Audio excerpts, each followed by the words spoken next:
मकबूजा कश्मीर में जुल्म बढ़ता चला जा रहा है और ऐसे लगता है कि जिस तरह से अब भारत की सुप्रीम कोर्ट ने भी जो कुछ किया गया था, पहले अंदाज़ा था, सब मिले हुए हैं कि खुसूसी हैसियत मकबूजा कश्मीर की ख़त्म की थी जो उनके आइन के तहत ही उनको मिली हुई थी।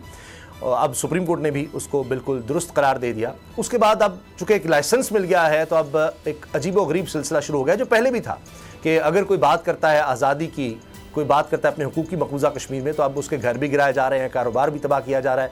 1 लाख से ज़्यादा मकबूजा कश्मीर के मुसलमानों को शहीद किया जा चुका है, 23,000 से ज़्यादा ख़वातीन बेवा हुई, 1 लाख से ज़्यादा बच्चे यतीम हो चुके हैं और ये सिलसिला अब ऐसे लग रहा है जैसे खुदा न खास्ता तेज़ होगा। और ये वहाँ के मकबूजा कश्मीर के अब रहनुमा ये कहने पर मजबूर हैं कि जी गज़ा वाली सूरत हाल अब बनने वाली है मकबूजा कश्मीर की। इसी बारे में हम बात करेंगे। ब्रिगेडियर रिटायर्ड बाबर अलाउद्दीन साहब ने हमें ज्वाइन किया है। ब्रिगेडियर साहब, क्या ये खदशात दुरुस्त हैं? वो लोग जो माजी में कहते थे नहीं हमने भारत के साथ ही रहना है, अब वो कह रहे हैं कि जी ये तो गज़ा वाली सूरत हाल बनने लगी है, यानी इतनी बमबारी होगी कि वहाँ पर तमाम घर तबाह कर दिए जाएंगे। जी बहुत शुक्रिया, आपने इतने इम्पोर्टेंट इशू पे बात। मेरे ख्याल के मुताबिक तो खैर हमेशा से ही पिछले 70 साल से इंडिया पाकिस्तान के दरमियान और पूरे साउथ एशिया के लिए एक फ्लैश पॉइंट की हैसियत रखता है।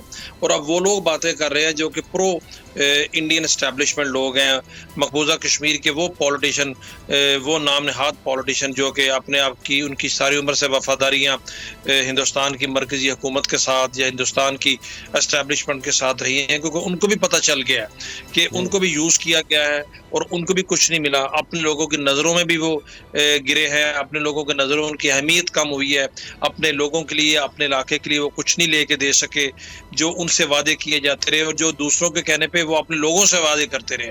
अब देखें इस गुज़श्ता जो हमें ये एक साल चल रहा है 2023, इस साल के दौरान महबूबा मुफ्ती जो कि मकबूजा कश्मीर की वज़ीर आला रही हैं, उनको भी तशद्दुद का निशाना बनाया गया। इस तरह फारूक अब्दुल्ला है, गुलाम नबी आज़ाद हैं, इंडियन प्रो एस्टेब्लिशमेंट जो पॉलिटिशियंस हैं, उनको भी महसूस हो गया कि जिस तरीके से मकबूजा कश्मीर की नरेंद्र मोदी और उसकी पार्टी डेमोग्राफी चेंज करने की कोशिश कर रही है, उनका स्टेटस उन्होंने चेंज कर दिया है, तो हालात अगर इस तरह चलते रहे तो कल को तो वो खुद भी अकलियत में बदल जाएंगे, तो उनको भी कुछ नहीं मिलना। बाकी जो हुर्रियत के रहनुमा हैं वो लोग जो कि पिछले 20 साल से ज़्यादा अरसे से हिंदुस्तान की फ़ौज के ख़िलाफ़ वहाँ पर जद्दोजहद कर रहे हैं, लड़ रहे हैं।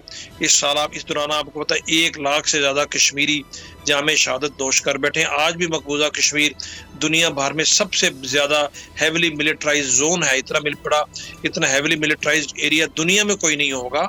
तो गज़ा की सूरत हाल तो संगीन है, इसमें कोई शक नहीं है। वहाँ पर एक इंसानी अलमिया जन्म लिया हुआ है, दुनिया हाथ पे हाथ रख के बैठी हुई है, लेकिन मकबूजा कश्मीर भी एक फ्लैश पॉइंट है, क्योंकि जो हिंदू माइंडसेट है, जो हिंदुत्व का माइंडसेट है, जो बीजेपी की पॉलिटिक्स है, जो फंडामेंटलिज्म की पॉलिटिक्स है, नफरत की पॉलिटिक्स है, तकसीम करने की पॉलिटिक्स है, इंतहा पसंदी की सियासत है, उसने अल्टीमेटली उनसे कुछ बैद नहीं है। अभी अगर उन्होंने स्टेटस चेंज किया तो उनके ज़हन में एक पूरा का पूरा रोड मैप है जिसके ऊपर उन्होंने अमल करके आगे मकबूजा कश्मीर के साथ जो करना है, तो वो उन सियासतदानों का भी नज़र आ रहा है, इसलिए भी वो उन्होंने चीख पुकार शुरू की हुई है। लेकिन अफसोस से कहना पड़ता है कि जब लोग उनको बताया करते थे उस वक्त उनको अकल नहीं आती थी, उनको उस वक्त इक़्तिदार नज़र आता था, उस वक्त वो अपनी अय्याशियों में थे, अपने लोगों का इस्तेहसाल करके वो यहाँ तक पहुँचे हैं। अब तो शायद उनके पास भी हाथ मलने के अलावा कुछ नहीं रह गया। तो ब्रिगेडियर साहब, क्या जिस तरह हम देख रहे हैं एक इंटरनेशनल प्रेशर की अगर बात की जाती है, अब भी अगर हम देखें तो जो पब्लिक है पूरी दुनिया में, वो भी अब शायद ये सोशल मीडिया की वजह से उनको नज़र आता है कि जी क्या हो रहा है अब फ़लस्तीन में, तो ज़्यादा ओपिनियन हम देख रहे हैं इसराइल के ख़िलाफ़ हुआ है। तो क्या अब दुनिया तब जागेगी जब मकबूजा कश्मीर में भी हम बिल्कुल उसी तरह का देखेंगे? अगरचे कोई जुल्म में इससे पहले कमी नहीं हुई, बिल्कुल फ़लस्तीन और मकबूजा कश्मीर हमें एक जैसे नज़र आते हैं।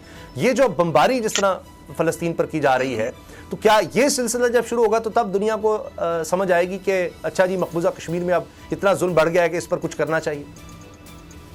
जी अल्लाह ना करे कभी हमें वो सूरत हाल देखने को मिले, लेकिन ये भी एक हकीकत है कि दुनिया में जहाँ पर भी जुल्म बर्बरियत होती है तो फिर लोगों की आंखें खुलती हैं। रोज़मर्रा की बुनियाद पर जो इस तरह के वाक़यात होते हैं जो कश्मीर में पिछले 70 साल से हो रहे हैं और लेट 80 से लेके अब तक तो बहुत तवातर से हो रहे हैं, वो जो कि कंसर्न कश्मीरियों का है, कंसर्न पाकिस्तान का है और हिंदुस्तान के लोगों को उसके इतना कंसर्न नहीं है, दुनिया के सामने वो छुपाते हैं। और पाकिस्तान, इसमें कोई शक नहीं है कि हमेशा से इंटरनेशनल फोरम्स के ऊपर उसको पेश भी करता रहा है, सबूत भी देता रहा है, डोजेस भी देते रहे हैं, लेकिन दुनिया उसको उस नज़र से नहीं देखती। उनके अपने इंटरनेशनल पॉलिटिक्स के अपने मयार हैं, उसके अपनी मजबूरियां हैं। जी, मेरे ख्याल ब्रिगेडियर साहब की लाइन ड्रॉप हुई है। जी, हम कोशिश करते हैं ब्रिगेडियर साहब से दोबारा रब्ता कर सकें।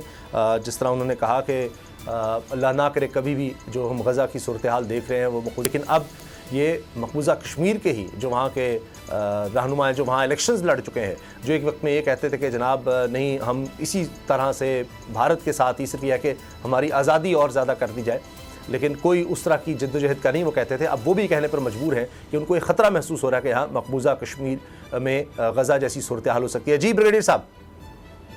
जी बिल्कुल। जी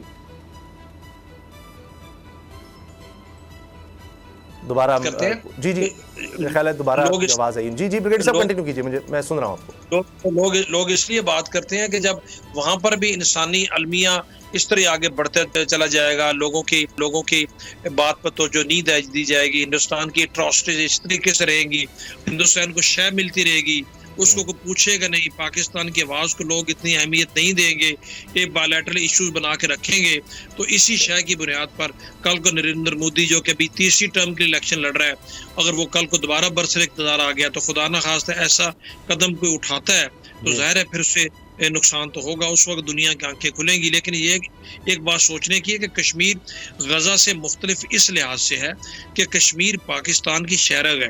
अगर कश्मीर में खुदा न खासा को ऐसी हरकत इंडिया करता है तो पाकिस्तान कतन ला ताल्लुक नहीं रह सकता, पाकिस्तान खामोश तमाशे बन के बिल्कुल नहीं रह सकता। पाकिस्तान का कश्मीर के साथ चोली दामन का साथ है। पाकिस्तान लाइन ऑफ कंट्रोल के उस पार ऐसी किसी हरकत के ऊपर अगर खामोश रहेगा तो हम अपनी सालमियत के साथ खेलेंगे। हिंदुस्तान को भी पता है, तो बीच में मुनासबत तो दोनों इश्यूज की है, बट ग्राउंड रियलिटीज डिफरेंट है। मेरा नहीं ख्याल हिंदुस्तान ऐसी हरकत कर सकता है कि गजा जैसी सूरत हाल वो कश्मीर में पैदा करे, लेकिन जो वो कर रहा है वो भी संगीन सूरत हाल है, उस पर भी आंखें खोलने की तवज्जो देने की ज़रूरत है। अगर उन्होंने इसी तरीके से कश्मीर के अंदर ग्राउंड रियलिटीज़ को, डेमोग्राफी को चेंज करने की कोशिश की, इलेक्शन अपनी मर्जी के करवाए और अक्सरियत के खिलाफ बीजेपी हिंदू फंडामेंटलिज्म की वहाँ पर गवर्नमेंट इंस्टॉल करने की कोशिश की, तो इससे एक चीज़ बड़ी वाज़ेह है, इससे कभी अमन नहीं आएगा, क्योंकि जज्बा हुर्रियत जो है वो कभी भी कौमों का ख़त्म नहीं होता। आप देखें फ़लस्तीनियों को 25,000 फ़लस्तीनी मार दिए 3 महीने में, 70,000 ज़ख्मी कर दिए, गजा का शहर मलबे का ढेर बना दिया, लेकिन क्या फ़लस्तीनियों के जज्बा हुर्रियत को इसराइल ख़त्म कर सका? नहीं ख़त्म कर सका। कश्मीरियों का भी ख़त्म। जी दुरुस्त। अच्छा, सब्सक्राइब करें और बेल दबाएं ताकि कोई खबर रह न जाए।